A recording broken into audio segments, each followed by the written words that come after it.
In the last episode of The City of God, the Visigoths have sacked Rome, and the Western Roman Empire is on the brink of collapse. The pagans have blamed the Christians for the sack and for the collapse of the empire because the traditional Roman gods, who have guaranteed the prosperity of Rome, are no longer being worshipped. And now, Augustine, Bishop of Hippo, is writing a book, The City of God, as a defense against this pagan attack. So now, without further ado, book first.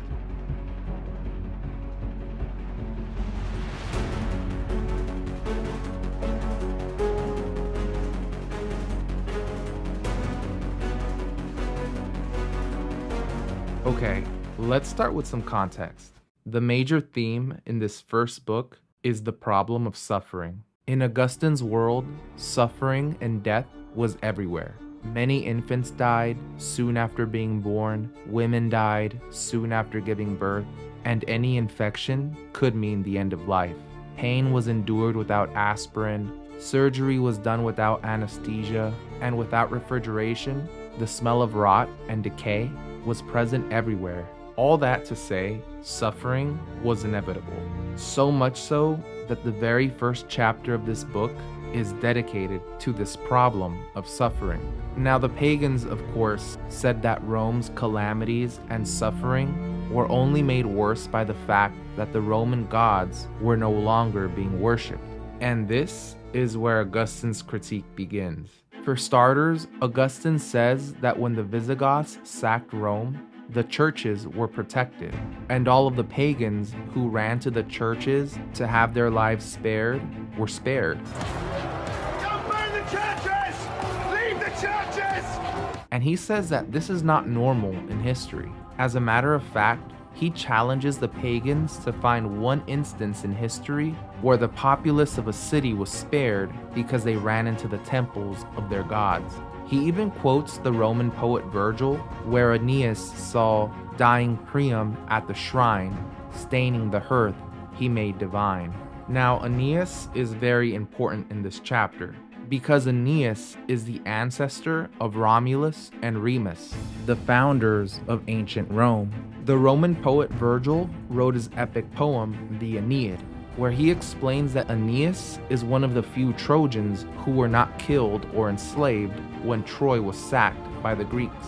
Aeneas was then commanded by the gods to flee, where he traveled to Italy and became the ancestor of the founders of Rome. Flee, Aeneas. Troy is living through her last night. Troy will be reborn in the glory of your race. But when he fled, he took the gods of Troy with him. And Augustine makes the point that Rome had worshipped the conquered gods of Troy. So, if those gods could not protect Troy, then they were never going to protect Rome. So since the gods couldn't protect Rome, it had actually been the other way around. The people of Rome were the ones protecting the gods. Now, the rest of the first half of the chapter is dedicated to answering roughly 8 questions. We'll go through each one by one, but I'll keep them brief. First, why were the pagans spared in the churches? 2 reasons. First, God had mercy on them. God is patient, and he invites everyone to repentance. Second, God doesn't punish every sin immediately, because if this was so, then God would have nothing reserved for the final judgment. Okay, but why do good people suffer calamities together with bad people? Augustine says that sin provokes God to fill the earth with disasters. The Goths break through the gates of Rome in 410 AD and at long last enter the ancient Roman capital. For the first time in 800 years, the great city is sacked. Even the morally best people fall into sin, and this sin brings calamity into the world. So both the good and the bad are punished together. Augustine also cites Job as another possibility for why good people suffer calamities, so that the human spirit may be proved and show with what trust and with how much love it clings to God in times of distress. Okay, so what about Christians who lost all their wealth when Rome was sacked? Augustine says that true wealth is found in faith and godliness. And he quotes the Apostle Paul, "Godliness with contentment is great gain. For we brought nothing into this world, and it is certain we can carry nothing out." What about Christians who lost all their possessions during the sack? First, Augustine says that we should again learn from Job. After losing all of his possessions, he said, "Naked came I out of my mother's womb, and naked shall I return thither. The Lord gave, and the Lord hath taken away. Blessed be the name of the Lord." Second, it's sin to cleave to or trust in our riches. He again quotes the Apostle Paul, "Charge them that are rich in this world, that they be not high-minded, nor trust in uncertain riches, but in the living God, who giveth us richly all things to enjoy." Finally, Augustine says that there is more pleasure in giving our possessions away and storing treasures in heaven. And here he quotes Jesus Christ, "Lay not up for yourselves treasures upon earth, where moth and rust doth corrupt, but lay up for yourselves treasures in heaven, where neither moth nor rust doth corrupt, and where thieves do not break through nor steal." Okay, but what about Christians who were tortured during the sack? Augustine says that if they preferred torture rather than to give up their wealth, or what Augustine calls the mammon of iniquity, then they weren't good men in the first place. These men should suffer for Christ's sake, not money's sake. Second, he says that even if men who were tortured had no wealth but simply desired it, the desire alone was sin and therefore worthy of torture. And those who went hungry during the sack were taught to live more sparingly and also taught the virtue of fasting. What about the Christians who were put to death during the sack?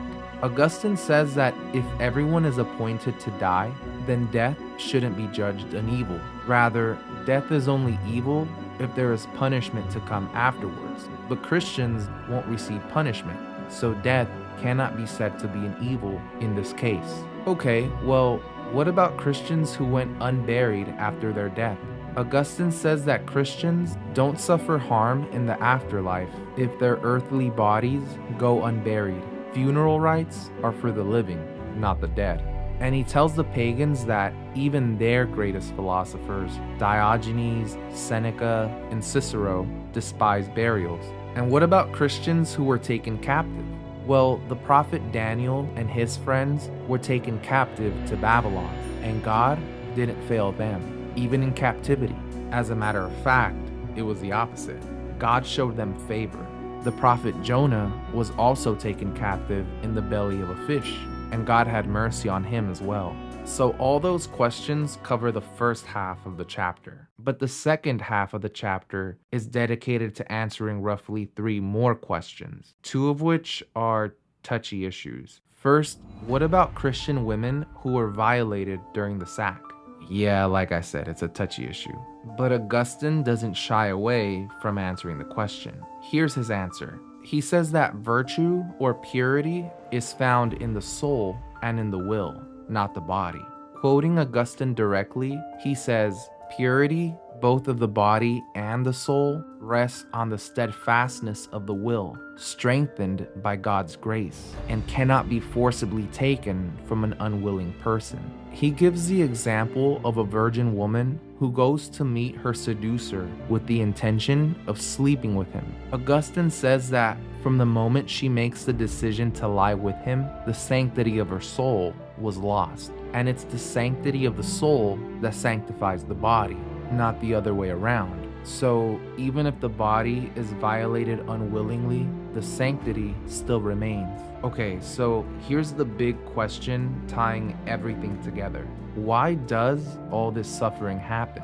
As we've seen from the earlier 8 answers, some suffering is deserved, some suffering is a medicine for correction, and some can be used to glorify God as his martyr. Augustine accepts all of these answers. But not all suffering is a positive blessing. Some suffering just seems random and illogical to us because we don't share God's point of view.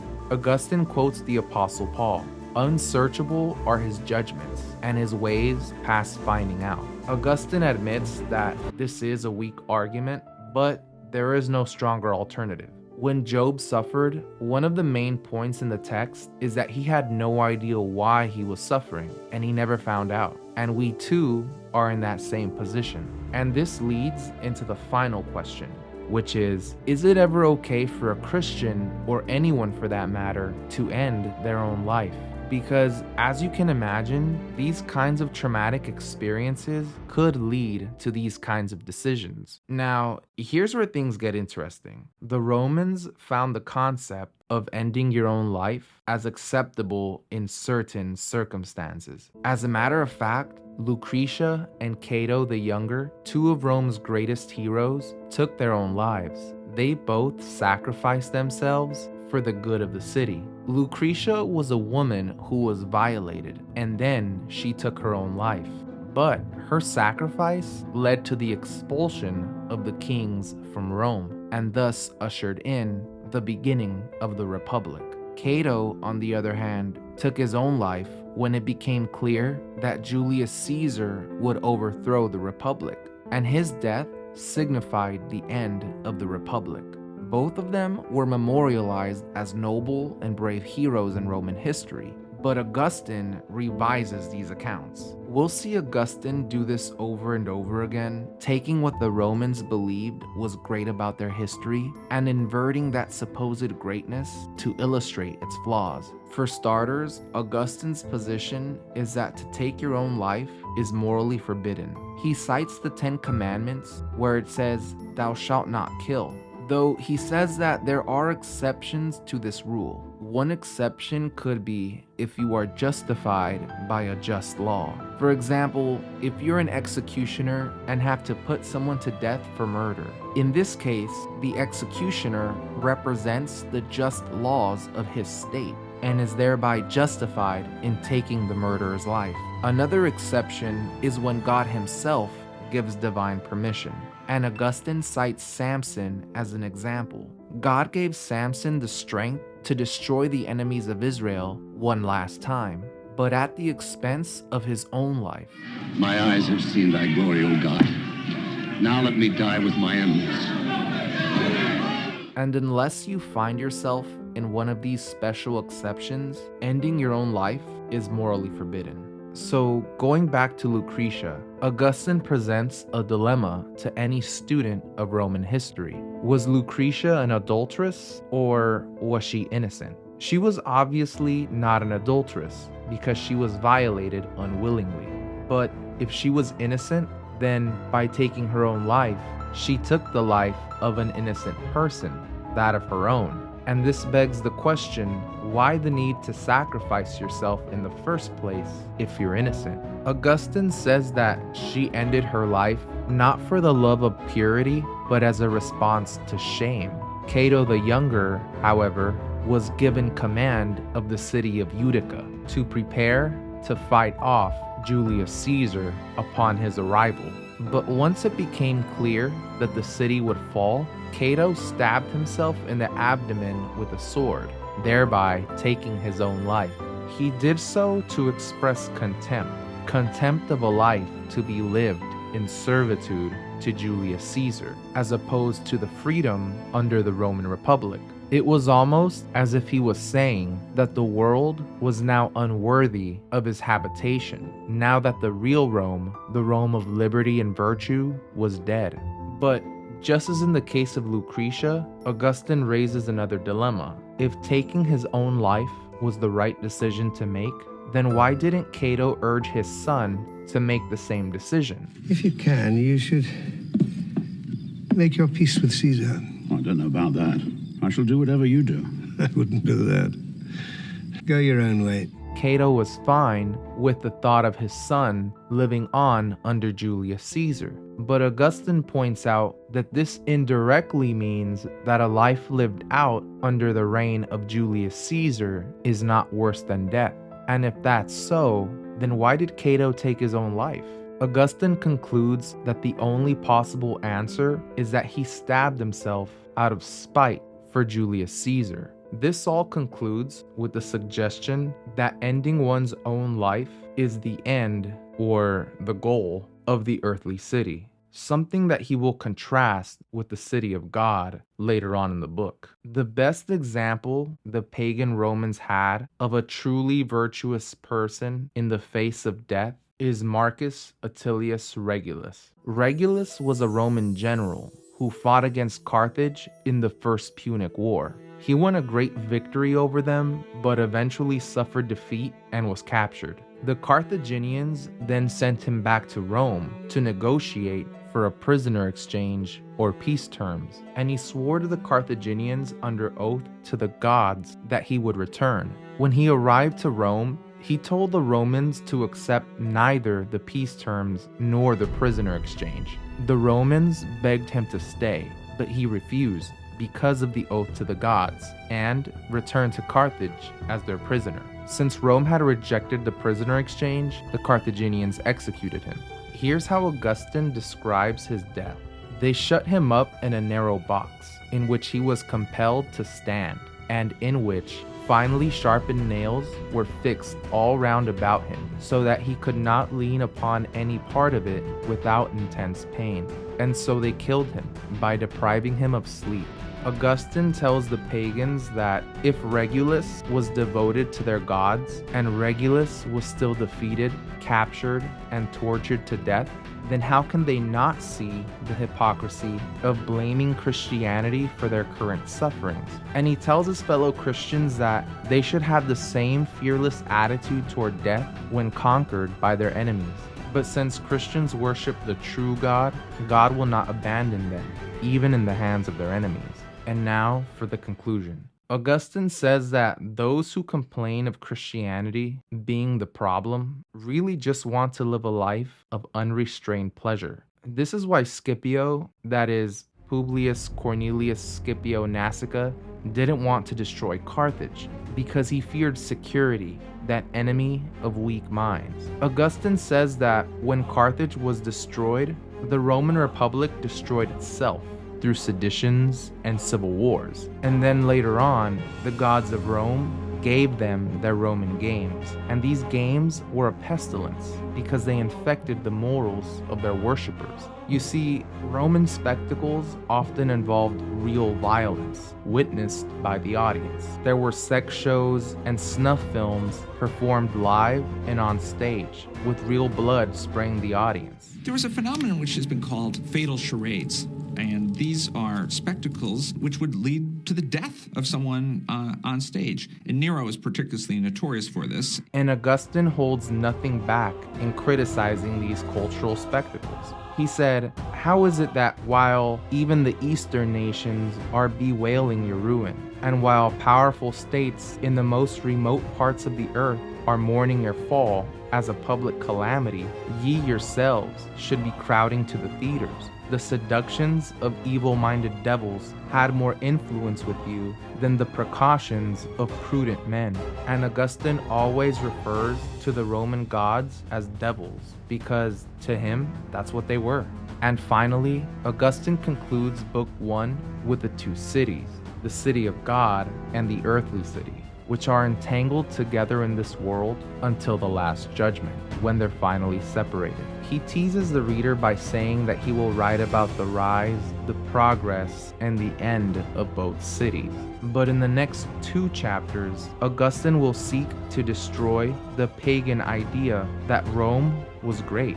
Whereas the history of Rome has always been told as a story of rising greatness and increasing happiness, Augustine will retell the story as one of disaster.